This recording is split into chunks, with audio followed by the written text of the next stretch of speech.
Dopamine helps to maintain concentration and mental clarity, which is very important. You see, gives you that mental clarity and concentration. Again, you see that when you see like a lot of black people and Africans that, even though there's so much noise where many of us grew up, we can still concentrate, we can still focus. Why? Because of dopamine. You see, I'm not sure that racists can survive in the environment that many of us survive to study, to do well, to come out in flying colors. Like, it is hard for many of us studying in those difficult environments. Yes, we still survive, we still thrive. Why?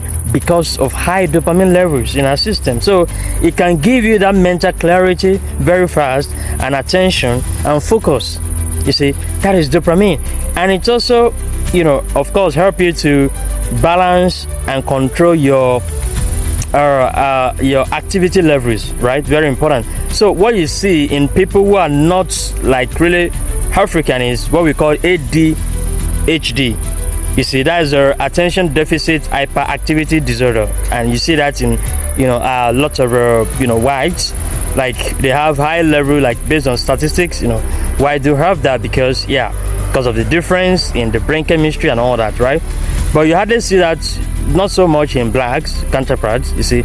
And it doesn't mean that, of course, you're going to see all that in white people, but it just means that, so because of the difference in the brain chemistry, so they are kind of like maybe more susceptible to those things. So again, when we look at some of the things that we go through as people, based on race, like, you see some conditions or some medical disorders and maybe certain races, it's also connected to this brain chemistry thing we're talking about. For example, we're going to talk about that shortly.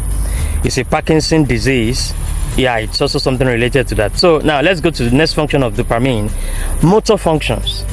Motor control. You see, dopamine actually controls your skilled movement. You see, it is very important for smooth and coordinated movement. So again, when you see Africans being very good with dancing, we dance a lot, like with very skilled movements, again, that's because of dopamine. So you can as well just be thanking your dopamine every time you're doing those beautiful dancing steps, and you're just doing those, acrobatic, what do you call it? Like, you guys are like very good in dancing and all those things. Like, and I've always asked myself, like, why don't you have a lot of dancing schools in Africa? Like, we need to have dancing schools, because almost every African person can dance. Like, everybody can dance in Africa, you see. So why don't you have dancing schools? Lots and lots of dancing schools in Africa, because that's going to help us a lot, because that's part of our natural states. Like dopamine, thanks to dopamine, we are doing great in that area. We are very good in that area thanks to dopamine, right? And again, what you see with absence or deficiency of dopamine in the brain, you see, is what we call Parkinson's disease. You see, Parkinson's disease is a lot, it's common in white folks.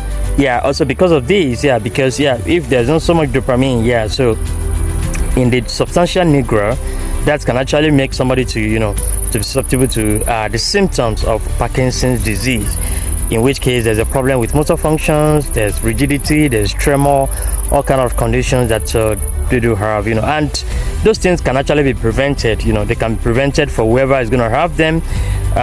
They can take some precautions, to make sure that that's not, it doesn't appear later in the future. Because it usually do appear around the middle age to the old age, so very important. But you don't see so much of that in blacks counterparts, right? Again, because of the differences in the brain chemistry.